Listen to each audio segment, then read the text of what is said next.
Hi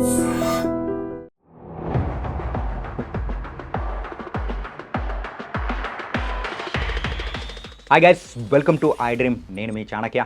ఈరోజైతే దేవర movie review అనేది కూడా మనం చెప్పుకుందాం. అండ్ రివ్యూ స్టార్ట్ చేసే ముందు ఇది కంప్లీట్లీ నా పర్సనల్ ఒపీనియన్. మూవీ విషయానికి వస్తే మాత్రం ఫస్ట్ ఆఫ్ ఆల్ నాకైతే నచ్చింది.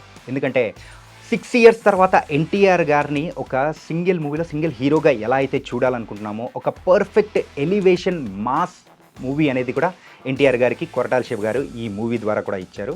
అండ్ కంప్లీట్గా ఇచ్చారంటే మాత్రం చెప్పడం కొంచెం కష్టమే. ఏంటంటే మాస్ ఎలిమెంట్స్ కానీ ఎన్టీఆర్ గారిని 6 years తర్వాత ఒక సింగిల్ హీరోగా మూవీ వస్తుంది అని అంటే మనకు ఎలాంటి ఎలివేషన్స్లో ఆయనను చూడాలి అని అనుకుంటామో అలాంటి వాటికి మాత్రం పర్ఫెక్ట్ మూవీ అనే చెప్పుకోవాలి. అంటే ఈ మూవీ స్టోరీ విషయానికి వస్తే స్టోరీ మనందరికీ తెలిసిన స్టోరీనే. సో ప్రిడిక్టబుల్ అయిన స్టోరీ లైన్నే మరి కొరటాల శివ గారు తీసుకొని మరి ముందుకు వెళ్ళారు. కానీ కొన్ని సబ్ ప్లాట్స్ని తీసుకొని సో దాన్ని చుట్టూ తిరిగే స్టోరీగా కూడా దీన్ని కంప్లీట్గా బిల్డ్ చేసుకున్నారు. అండ్ మెయిన్గా మనం మాట్లాడుకోవాల్సింది ఎన్టీఆర్ గారు. అండ్ ఫస్ట్ హాఫ్లో వచ్చే దేవర క్యారెక్టరైజేషన్ అంతా చాలా కంపోజ్డ్గా ఉంటుంది.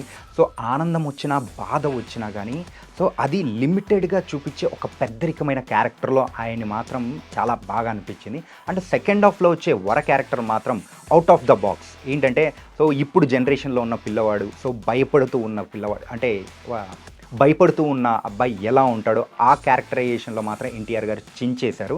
అండ్ ఫస్ట్ హాఫ్తో కంపేర్ చేసుకుంటే సెకండ్ హాఫ్ కొంచెం తగ్గినట్టు అనిపించినా కానీ ఫస్ట్ హాఫ్ మాత్రం గూస్ బంప్స్ తెప్పించే మూమెంట్స్ చాలానే ఉన్నాయి.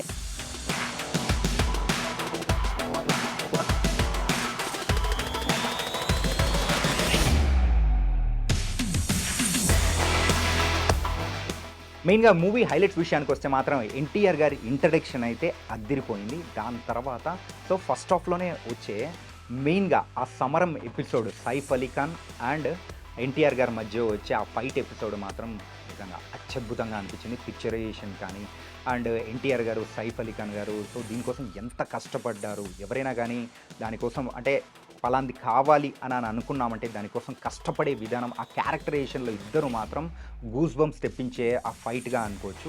అండ్ లేటర్ ఇంటర్వెల్ ఎపిసోడ్ కూడా అద్దిరిపోయింది. మ్యాన్ ఆఫ్ మాసెస్ అని ఎన్టీఆర్ గారిని ఎందుకంటామో అని మరొకసారి నిరూపించారు.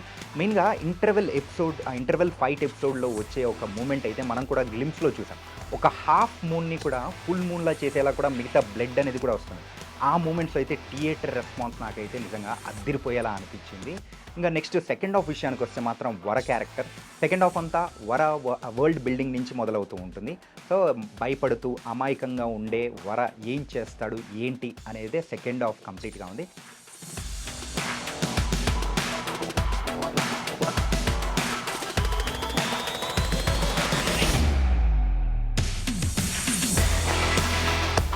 జాన్వీ కపూర్ ఫస్ట్ హాఫ్లో ఉండదు, సెకండ్ హాఫ్లో వస్తుంది.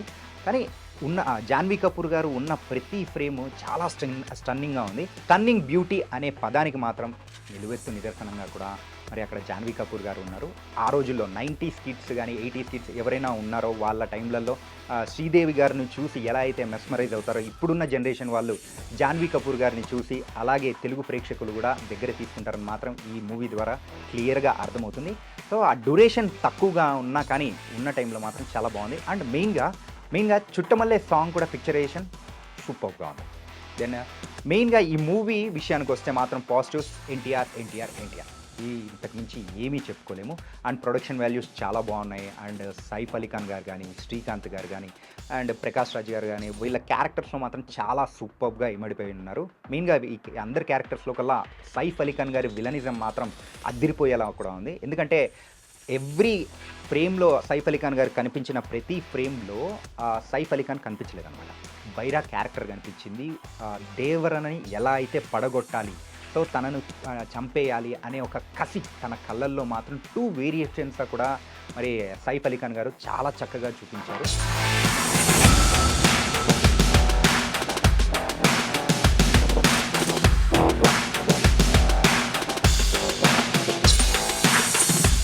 అండ్ సెకండ్ హాఫ్లో మాత్రం కొంచెం గ్రాఫ్ తగ్గినట్టు అనిపించిన దాన్ని సెకండ్ పార్ట్ వర్డ్ బిల్డింగ్ కోసం మాత్రం ఇక్కడ యూజ్ చేసుకున్నారని మాత్రం క్లియర్గా అర్థమవుతుంది.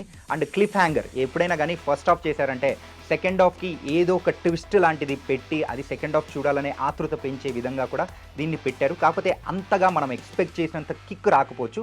ఎప్పుడైతే థియేటర్ నుంచి బయటకు వచ్చేటప్పుడు మాత్రం ఏదో కొంచెం తక్కువైంది అని అనుకుంటాము. సో ఆ కొంచెం లోటు అనేది మాత్రం ఖచ్చితంగా ఉంటుంది. అని ఆ లోటును మాత్రం సెకండ్ పార్ట్లో కొరటాల శివ గారు తీర్చేస్తారేమో అని మాత్రం అర్థమవుతుంది. అండ్ సెకండ్ పార్ట్ కోసం కూడా ఈగర్గా వెయిట్ చేస్తున్నాము. టోటల్గా ఓవరాల్గా మూవీ అయితే నచ్చింది భయ్య. మాస్ ఆడియన్స్కి మాత్రం పిచ్చెక్కిచ్చేస్తుంది. అండ్ కొంతమంది మిక్స్డ్ టాక్ అంటారు, అది ఇది అంటారు, కానీ సో టోటల్గా ఓవరాల్గా మూవీ అయితే చాలా బాగుంది. స్టోరీ రొటీనే అయినా కానీ కొన్ని ప్లాట్స్ కానీ ఎలివేషన్స్ అన్నీ కొరటాల శివ గారి డైరెక్షన్ విషయానికి వచ్చేటప్పటికే స్క్రీన్ ప్లే విధానంతో కూడా ముందుకు తీసుకెళ్ళిపోతూ ఉంటారు. అండ్ వన్ మ్యాన్ షో, ఈ మూవీ అంతా కూడా వన్ మ్యాన్ షో. అదే ఎన్టీఆర్ గారు.